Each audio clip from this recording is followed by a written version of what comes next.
Hello, welcome you all to अफबाउ। Solubility product होता है जो भी स्पेयरिंगली सॉल्युबल सॉल्ट्स है उनके लिए। अब स्पेयरिंगली सॉल्युबल सॉल्ट्स कौन सा है? जो भी सॉल्ट्स का सॉल्युबिलिटी लेस देन 0.01 मोल पर डेसीमीटर क्यूब मतलब पर लीटर होता है in aqueous solution at ordinary temperature, मतलब अराउंड 25 डिग्री सेंटीग्रेड टेम्परेचर, उनको हम बोलते हैं sparingly soluble salt. For example silver chloride AgCl, ये कम्प्लीटली सोल्यूबल नहीं है एक्वस सोल्यूशन में। इसका सोल्यूबिलिटी है 1.2 इंटू 10⁻⁻5 मोल पर लीटर। अब एज्यूम कर लीजिए कि सिल्वर क्लोराइड या ऐसे किसी सॉल्ट को जो स्पेयरिंगली सोल्यूबल है उसको एक्सेस अमाउंट में वाटर में हम डिसॉल्व करने का कोशिश किए तो क्या होगा? सॉल्ट का कुछ पार्ट सोल्यूशन के अंदर चला जाएगा और सैचुरेटेड कर देगा सोल्यूशन को एट दैट टेम्परेचर, बट बाकी पार्ट अनडिसोसिएटेड कंडीशन में रहेगा। तो इस कंडीशन में भी एक डायनामिक इक्विलिब्रियम जनरेट होगा एक्वस सोल्यूशन के अंदर। फॉर एग्जांपल अगर सिल्वर क्लोराइड का हम बात कर रहे हैं तो सिल्वर क्लोराइड इन aqueous solution Ag plus Cl minus इस फॉर्म में रहेगा और कंप्लीटली डिसोसिएट फॉर्म में नहीं रहेगा। अब ऐसे कंडीशन में नर्न्स ने क्या नोटिस किया? नर्न्स मतलब जिसका हम इलेक्ट्रोकेमिस्ट्री में नर्न्स इक्वेशन पढ़ते हैं। ही नोटिस दैट इस टाइप के स्पेयरिंगली सोल्यूबल सॉल्ट के जो कैटायनिक पार्ट है उसका एक मोलर कंसेंट्रेशन रहता है और जो एनायनिक पार्ट है उसका भी एक मोलर कंसेंट्रेशन रहता है। इन दोनों कंसेंट्रेशन का जो मल्टीप्लिकेशन प्रोडक्ट है वो हमेशा कांस्टेंट रहता है at a particular temperature in saturated solution, और वो आयनिक प्रोडक्ट को मोलर कंसेंट्रेशन के जो आयनिक प्रोडक्ट है at saturated solution at a particular temperature हम बोलते हैं solubility product. He discovered it in 1889। तो अगर कोई स्पेयरिंगली सोल्यूबल इलेक्ट्रोलाइट है AXBy और एक्वस सोल्यूशन में ये डिसोसिएट करके रहता है ऐसे XAy प्लस और उसके साथ जो एनायनिक पार्ट है YBX माइनस। आप चार्ज बैलेंस करके देखोगे x और y ये दोनों और y और x ये दोनों मल्टीप्लाई करके सेम आ रहा है, सो चार्ज बैलेंस सही है हमारा। क्योंकि ये डायनामिक इक्विलिब्रियम में है इसका एक इक्विलिब्रियम कांस्टेंट होगा, for example K equilibrium constant KEQ। ऊपर क्या होगा? न्यूमरेटर में होगा concentration of cation and concentration of anion का प्रोडक्ट, सो AY प्लस इसका concentration to the power x और BX minus to the power y divided by AXBy, और इसको हम लिख सकते हैं KEQ into concentration of this equals to cation और एनायन का मोलर कंसेंट्रेशन का आयनिक प्रोडक्ट। अब क्योंकि ये स्पेयरिंग सोल्यूबल सॉल्ट एक सॉलिड फॉर्म में रहता है और इसका एक्टिविटी हम नियरली 1 एज्यूम कर सकते हैं, तो हम इस इक्वेशन को लिख सकते हैं K equilibrium into 1 equals to cation और एनायन का मोलर कंसेंट्रेशन का product. Now this is called the solubility product of the sparingly soluble salt, given that कि ये एक पर्टिकुलर टेम्परेचर के लिए है और एक सैचुरेटेड सोल्यूशन में ये बिलोंग करता है। तो अगर कैल्शियम फ्लोराइड आपके पास एक सॉल्ट दिया जाए तो ये डायनामिक इक्विलिब्रियम में रहेगा। कैल्शियम फ्लोराइड भी है एक स्पेयरिंगली सोल्यूबल सॉल्ट, तो एक्वस सोल्यूशन में ये Ca2 प्लस 2F माइनस इस तरीके से डिसोसिएट होकर रहेगा और इसका सोल्यूबिलिटी प्रोडक्ट Ks, जब हम सोल्यूबिलिटी प्रोडक्ट बोलेंगे तो K इक्विलिब्रियम नहीं लिखेंगे, उसको Ks के तौर पे रिप्रेजेंट करेंगे। Ks will be equals to cationic का molar concentration multiplied by anion का मोलर कंसेंट्रेशन।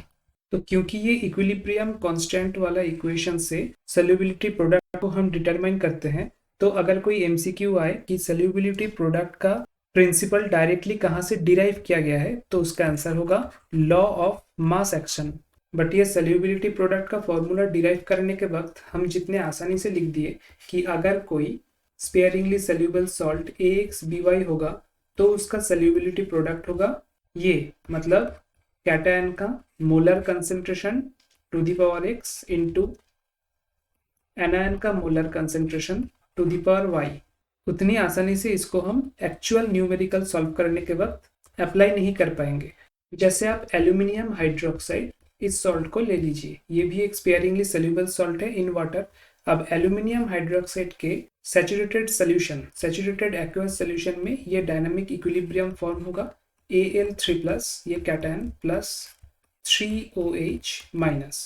अब एज्यूम कर लीजिए कि एल्यूमिनियम हाइड्रोक्साइड का मोलरिटी है इन एक्वस सोल्यूशन 0.5 मोलर। अगर 1 मोल एल्यूमिनियम हाइड्रोक्साइड रहता तो वो 1 मोल Al3+ और 1 into 3 मतलब 3 मोल OH माइनस एनायन जनरेट करता। हमारे पास है 0.5 मोलर, मतलब ये 0.5 मोल Al3+ कैटायन और उसी के साथ 3 into 0.5 mole OH minus anion generate करेगा। अब हमारा सॉल्युबिलिटी प्रोडक्ट का इक्वेशन है ये। According to that equation solubility product equals to cation का कंसंट्रेशन इनटू एनायन का कंसंट्रेशन। अब कैटायन का कंसंट्रेशन है 0.5 mole per litre to the power 1। Anion का कंसंट्रेशन है 1.5 मोलर जो यहाँ से आया था टू द पावर 3, क्योंकि 1 मोल एल्यूमिनियम हाइड्रोक्साइड डिसॉल्व होके 3 मोल OH माइनस आयन जनरेट करता है। सो अगर इसको हम थोड़ा तोड़ के लिखे, थोड़ा अलग अलग लिखे, तो हम ऐसे लिख सकते हैं 1 into 0.5 to the power 1 into 3 into 0.5 to the power 3 equals to 1 to the power 1 into 3 to the power 3 into 0.5 to the power 1 plus 3, ऐसे हम लिख सकते हैं।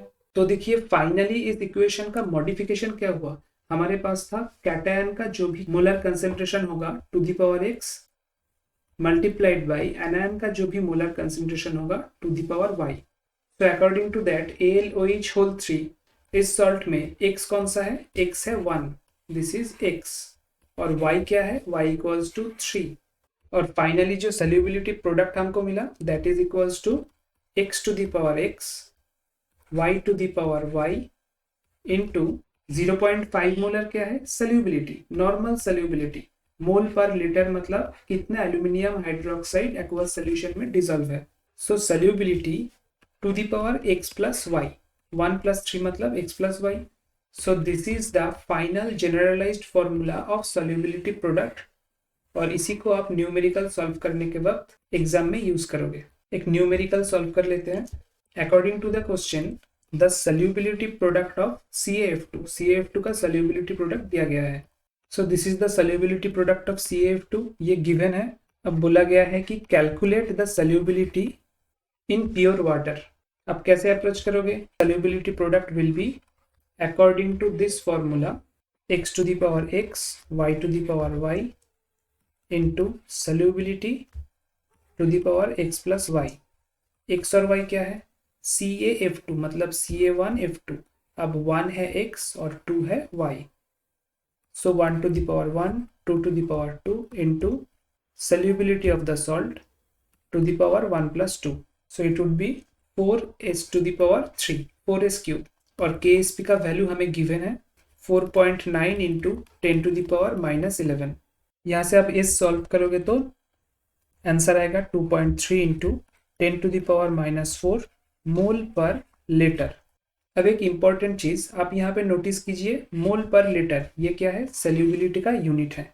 लेकिन जब मैंने क्वेश्चन डिस्क्राइब किया था तब सॉल्युबिलिटी प्रोडक्ट का कोई यूनिट नहीं बताया था। ज्यादातर केसेस में आप देखोगे कि सॉल्युबिलिटी प्रोडक्ट को विदाउट यूनिट लिखा जाता है। इसका मतलब ये नहीं कि सॉल्युबिलिटी प्रोडक्ट का कोई यूनिट नहीं होता है, एक्चुअली इसका वेरिएबल यूनिट होता है। फॉर एग्जाम्पल अभी अभी हमने जो किया कैल्शियम फ्लोराइड, यहाँ पे सॉल्युबिलिटी प्रोडक्ट का फाइनल फिगर क्या था, सॉल्युबिलिटी जो कंसंट्रेशन जहाँ पे मोल पर लीटर आएगा to the power x plus y, और x प्लस वाई था यहाँ पे 3, सो मोल per litre to the power 3।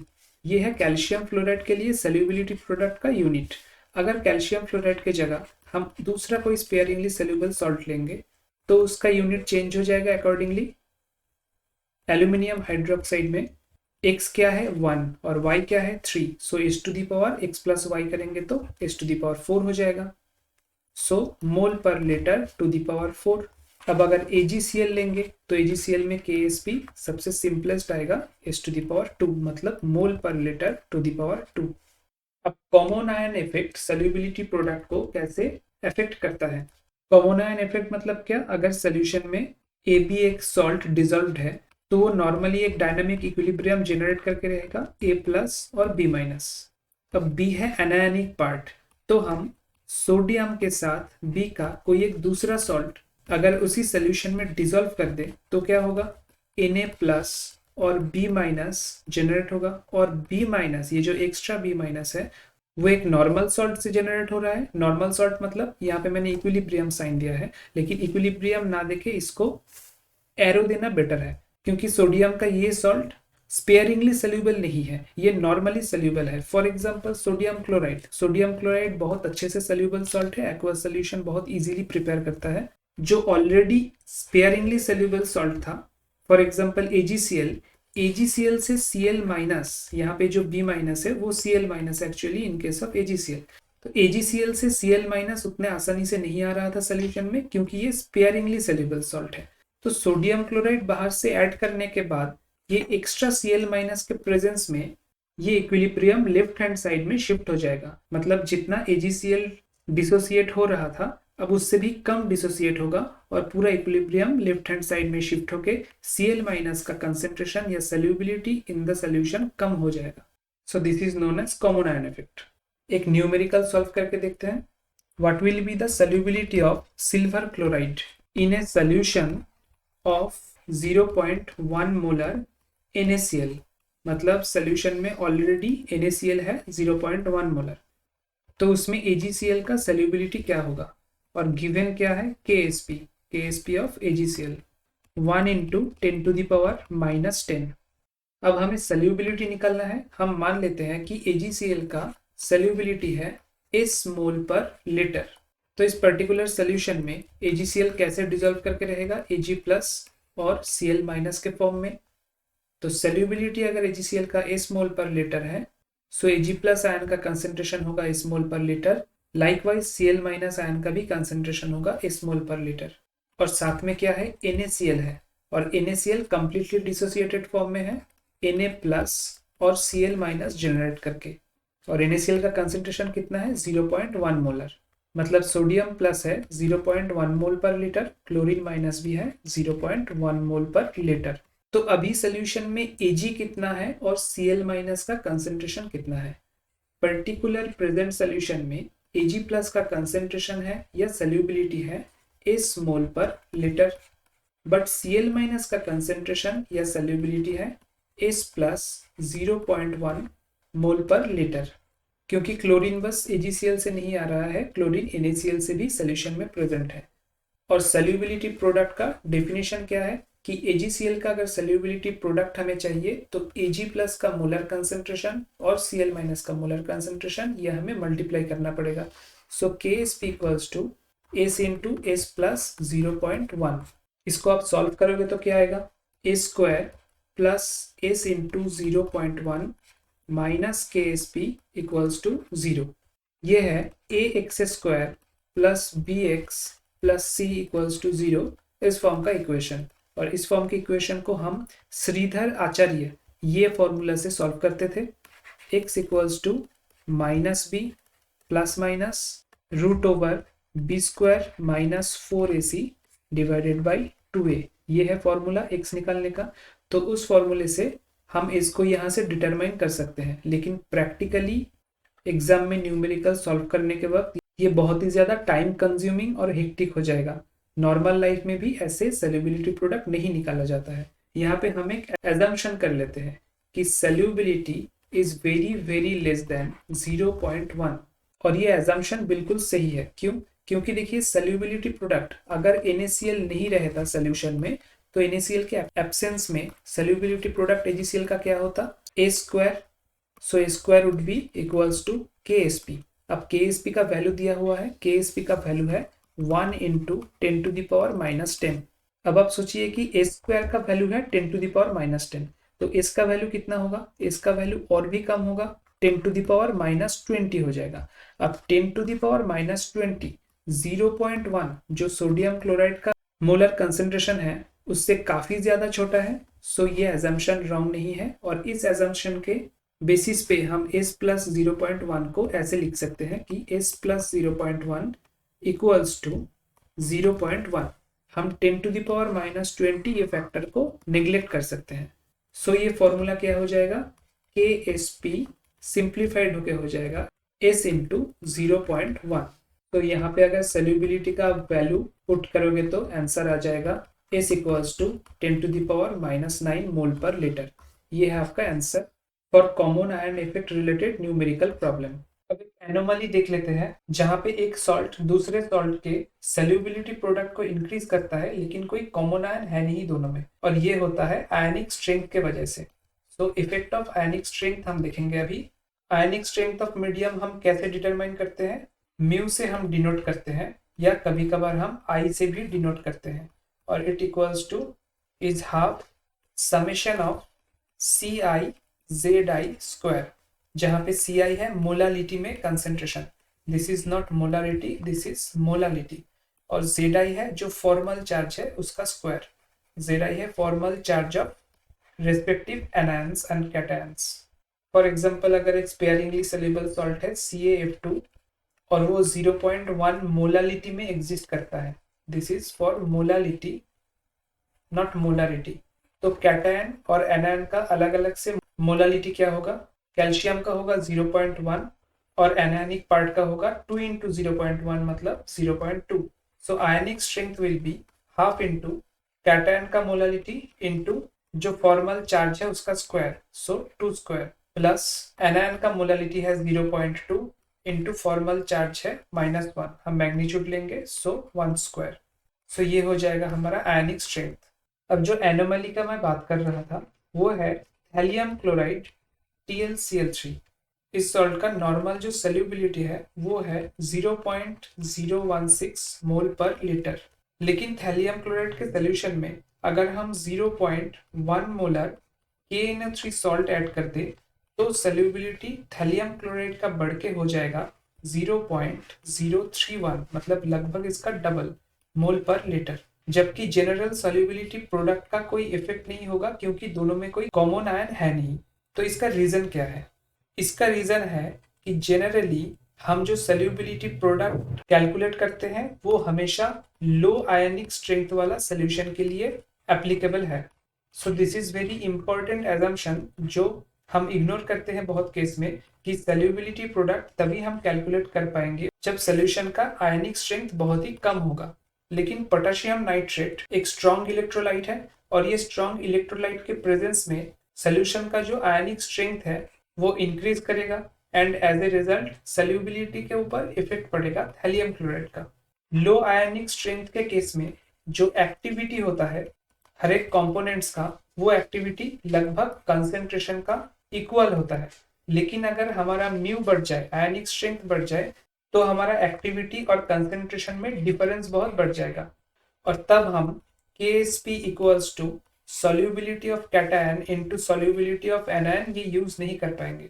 तब हमें यूज करना पड़ेगा activity of cation into activity of anion. और एक्टिविटी को कंसेंट्रेशन में हम कैसे लिखते हैं? Concentration of cation into activity coefficient of cation.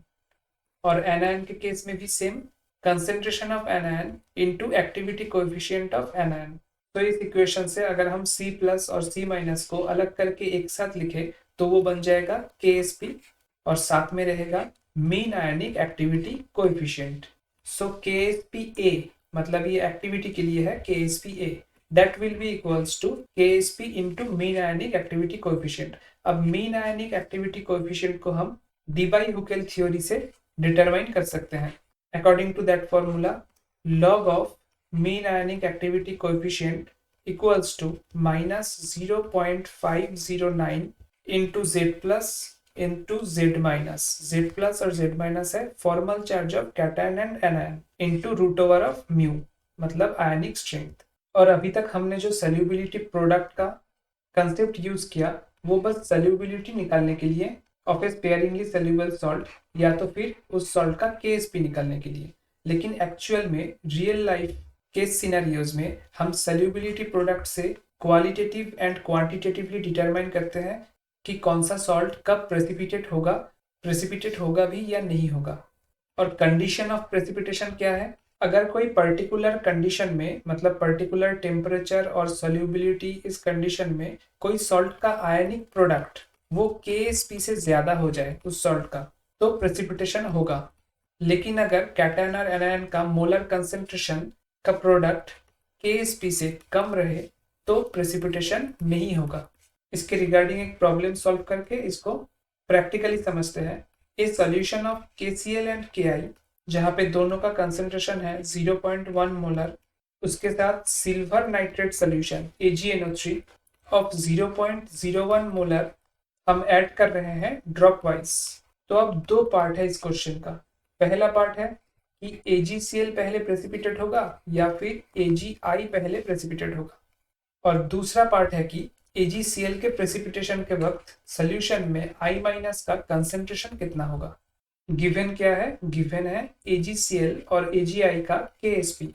First part को हम कैसे हैंडल करेंगे? सॉल्यूशन में जो KCl है वो है 0.1 मोलर, मतलब Cl माइनस आयन का कंसेंट्रेशन ऑलरेडी है 0.1 मोल पर लीटर। तो अगर AgCl को प्रेसिपिटेट होना है तो उसका जो आयनिक प्रोडक्ट है उसको Ksp के इक्वल होना पड़ेगा। आयनिक प्रोडक्ट मतलब Ag प्लस आयन का concentration into Cl minus ion का कंसेंट्रेशन, इसको equals to Ksp of AgCl होना पड़ेगा, जो कि है 1.5 इंटू 10⁻⁻10। अब Ag प्लस का कंसेंट्रेशन कितना है मालूम नहीं, क्योंकि हम 0.01 मोलर AgNO3 को एक्सटर्नली ऐड कर रहे हैं ड्रॉप वाइज। सो Ag प्लस का कंसेंट्रेशन हमें मालूम नहीं, इसको x मान लेते हैं, इंटू Cl माइनस का कंसेंट्रेशन है 0.1 इक्वल्स टू Ksp है 1.5 इंटू 10⁻⁻10। सो यहाँ से x आ जाएगा 1.5 इंटू 10⁻⁻9 मोल पर लीटर। मतलब हम जो AgNO3 बाहर से ऐड कर रहे हैं ड्रॉप वाइज, उसमें से जब Ag प्लस आयन का कंसेंट्रेशन 1.5 इंटू 10⁻⁻9 मोल पर लीटर टच करेगा तब AgCl प्रेसिपिटेट होना चालू हो जाएगा। और AgI कब प्रेसिपिटेट होगा? सोल्यूशन में Ki जो है पोटेशियम आयोडाइड, उसका भी कंसेंट्रेशन है 0.1 मोलर, मतलब सोल्यूशन में I- आयन का कंसेंट्रेशन है 0.1 मोल पर लीटर। सो यहाँ पे भी हम सेम इक्वेशन लागू करेंगे। Ag प्लस और I- इन दोनों का आयनिक प्रोडक्ट जब Ksp ऑफ AgI के साथ इक्वल होगा तब जाके AgI प्रेसिपिटेट होगा। Ksp कितना है AgI का? 10⁻16। सो 10⁻16 इक्वल्स टू Ag प्लस को हम y एज्यूम करते हैं इंटू y माइनस कितना है 0.1। सो y आएगा हमारा 10⁻⁻15 मोल पर लीटर। अब देखिए ये x भी Ag प्लस आयन का कंसेंट्रेशन है और ये y भी Ag प्लस आयन का कंसेंट्रेशन है। x है amount of Ag plus ion जो कि चाहिए AgCl को प्रेसिपिटेट करवाने के लिए, और y है amount of Ag plus ion जो कि चाहिए AgI को प्रेसिपिटेट करवाने के लिए। अब कौन सा ज्यादा है कौन सा कम है? 10⁻⁻15 और 10⁻⁻9 में बड़ा कौन सा है? 10⁻⁻9। छोटा क्या है? 10⁻⁻15। मतलब हम कुछ ड्रॉप AgNO3 ऐड करते ही 10⁻⁻15 मोल per litre Ag plus solution में आ जाएगा और साथ ही साथ AgI का प्रेसिपिटेशन चालू हो जाएगा। So first part of question solve हो गया कि AgI और AgCl में AgI पहले प्रेसिपिटेट होगा। अब सेकेंड पार्ट में हमें पूछा गया है कि I- का कंसेंट्रेशन कितना होगा जब AgCl स्टार्ट्स टू प्रेसिपिटेट। अब AgI प्रेसिपिटेट करना चालू कब होगा? जब Ag प्लस आयन का कंसेंट्रेशन 1.5 इंटू 10⁻⁹ मोल पर लीटर टच करेगा, मतलब सोल्यूशन में at that point Ag plus के कंसेंट्रेशन होंगे 1.5 इंटू 10⁻⁹। हमें चाहिए I- के कंसेंट्रेशन और गिवन है हमारे पास Ksp ऑफ AgI कितना? 10⁻⁻16। सो I- का कंसेंट्रेशन होगा Ksp divided by Ag plus का concentration. So it will be equals to 6.7 into 10⁻⁻8 mole per litre. So solubility product का सभी एस्पेक्ट मैंने कवर करने का कोशिश किया। I hope it will help you. Thank you and have a nice day.